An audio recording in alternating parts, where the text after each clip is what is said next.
o homem tira do seu bom tesouro aquilo que ele tem de bom.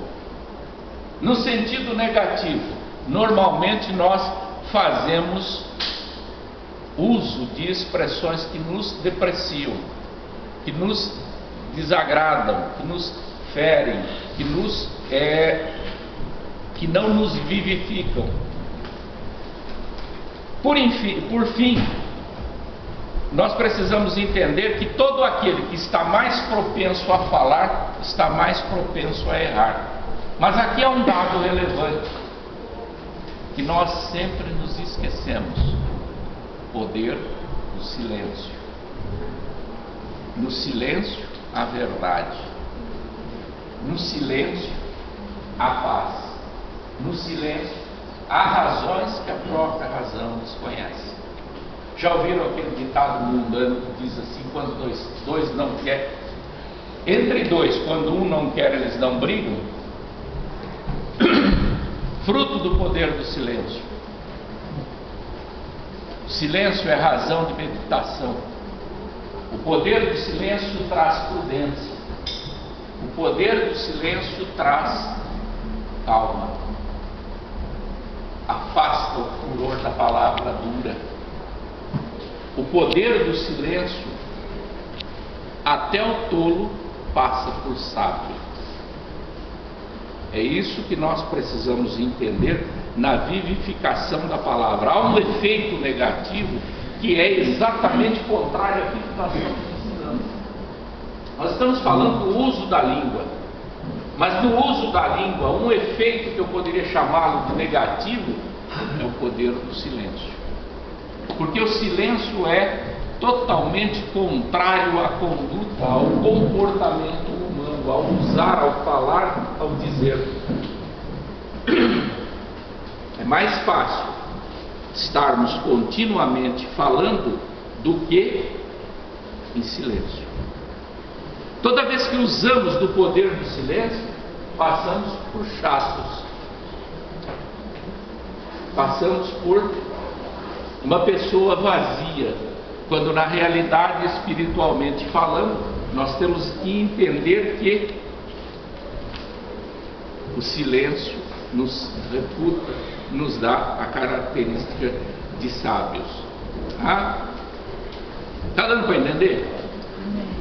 Não? Evitando a tagarelice, o cuidado com a língua. O que é o tagarela? O que é o tagarela? Fala demais. Fala pelos cotovelos. Tagarela é o cabo que dá bom dia para cavalo. Tagarela é o que fala inconsequentemente, ou que dá bom dia para a estátua. Isso é o falar demais. A tagarelice tem duas características: ou é um hábito ou é um vício. E nós encontramos pessoas extremamente viciadas nisso. Por quê? Porque é algo próprio do nosso tempo. Não é tão próprio do nosso tempo, porque nós já encontramos inúmeras recomendações da parte de Deus, da palavra de Deus acerca disso. Uma das grandes oportunidades que o tagarela perde é a oportunidade de ouvir e aprender. Quando eu não deixo alguém falar, eu perco uma oportunidade de ouvir e perco uma oportunidade de aprender. E a palavra de Deus nos diz o seguinte: sejamos afoitos em ouvir e tardios em falar. Ou usando um ditado árabe com alguma profundidade: ao homem Deus deu duas orelhas e uma língua. Nós precisamos entender que essas questões, o tagarela, ele nunca terá algo em comum com os sábios, exceto o próprio membro,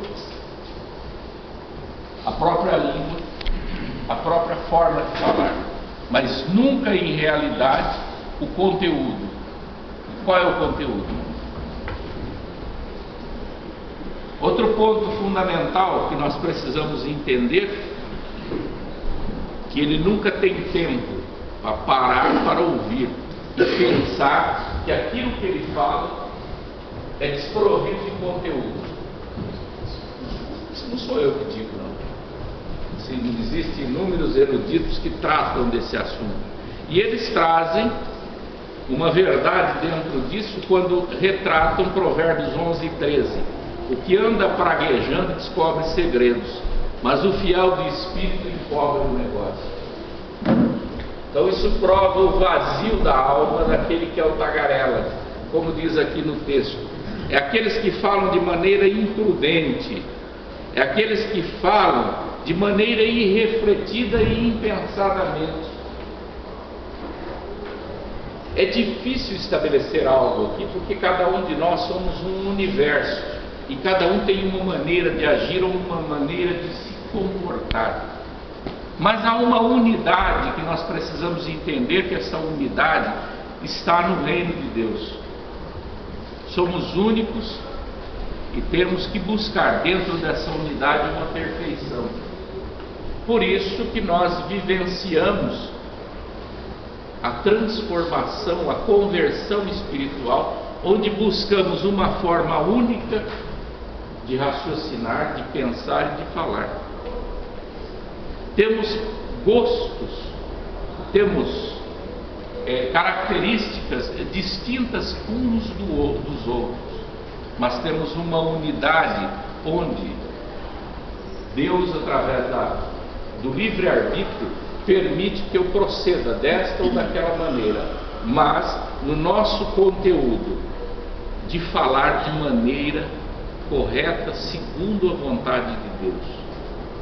Porque toda a inconsequência que o homem fala, há um preço. Toda vez que agimos e falamos inconsequentemente, assumimos um preço, assumimos um custo. E isso é uma realidade das nossas vidas. E aqui no texto diz logo que a multidão de palavras, na multidão de palavras não falta transgressão, mas o que modera os seus lábios é prudente. Provérbios 10, 19. E Salomão tinha essa consciência. Quantas e quantas vezes, de maneira abrupta, sem um prévio exame, nós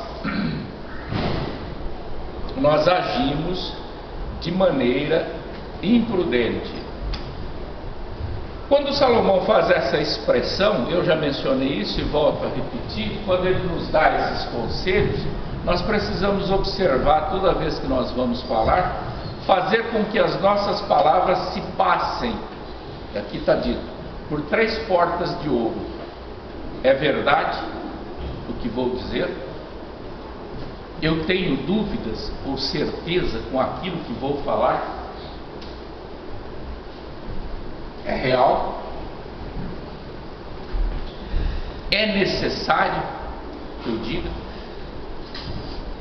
E por fim, é gentil? É educado? Porque nós encontramos, eu já disse isso aqui, aquelas expressões: eu sou sincero, eu sou franco. Mas até onde vai essa franqueza, até onde vai essa sinceridade? Nós precisamos lembrar que o outro lado tem sutilezas, tem sensibilidades. O que pode ser franqueza, o que pode ser a minha sinceridade é grosseria para o outro. Por isso que eu tenho que utilizar essas 3 realidades. É verdade, é necessário, é educado, é gentil. Toda vez que eu usar essas 3 chaves, essas 3 portas, eu não temo nenhuma consequência com relação àquilo que eu digo. Evitando a maledicência. O que é a maledicência? A maledicência é um ato ou costume de tratar a vida alheia. E tem gente que tem essa capacidade, que nós intitulamos de mexeriqueiros, de fuxiqueiros, que trazem no seu conteúdo não algo de educado ou gentil ou suave, mas traz uma mordacidade, como diz a palavra de Deus, flechas mortíferas. De que maneira eu uso? De que maneira eu digo? De que modo eu digo? A maledicência tem sempre um cunho mórbido e é o típico estado de quem tem espíritos baixos, rasteiros. Ele tem sempre a conotação de ferir, de modo gratuito. Não há nada nesse contexto de uma maneira positiva. Esse contexto, como nós havíamos mencionado, não tem nenhum conteúdo positivo. O intuito, a exclusividade desse contexto e dessas expressões são exatamente o cunho do ferimento. E de maneira gratuita, não importa contra quem e a quem isso é dirigido. Por isso que diz aqui que é a sétima abominação. Deus abomina a maledicência, a contenda entre os irmãos. Nós sabemos que muitas vezes expressões malditas, mal afirmadas, geram conflitos. E conflitos geram consequências desastrosas, como nós sabemos, e muitas vezes até morte. Até morte. Porque aquilo que digo, com a veemência que posso dizer dentro de um determinado contexto, eu posso sofrer uma consequência, porque eu não sei a sensibilidade do outro lado. Eu vou dizer algo contra a masculinidade de um homem, e eu não sei se ele tem um espírito de valente, um espírito agressivo. Posso sofrer uma consequência. Querem ver uma expressão que eu posso usar aqui? Nesse caso, existe algo na legislação que chama-se retorção. Retorção, o que é? Toda vez que eu sofrer uma ofensa verbal, eu posso reagir de maneira física para afastar essa agressão. Alguém pode chegar para mim e dizer: você não é macho, e eu esbofetear. Se existe algo que é tido como uma ofensa de natureza grave física, é a bofetada, porque ela humilha, ela deprecia, ela reduz o íntimo do homem ou da mulher. Nisso nós podemos observar isso quando nós tratamos, por exemplo, dentro da própria legislação da Lei Maria da Penha, as agressões a tapas, a bofetadas em relação à mulher. E hoje está se entendendo que isso também é para o homem que recebe uma bofetada. Isso é uma retorção muitas vezes às expressões que são ditas. E isso é causa de equilíbrio. Quem leva uma ofensa de tal porte, de tal sorte, de tal tamanho, e retorce ela através de uma bofetada ou de um burro, as contas estão certas, as coisas estão pagas. Então, por isso que nós precisamos entender essa questão da maledicência. E volto a afirmar o que está contido na lição. No original, abominar significa nojo, que pode referir às coisas de natureza física, ritual ou ética. Deus se enoja de intrigas entre os irmãos. Já viram uma coisa mais nojenta do que pode acontecer entre nós no tal do diz-que-diz? Não vou entrar em detalhes, mas existe algo mais degradante do que o diz-que-diz? A conversa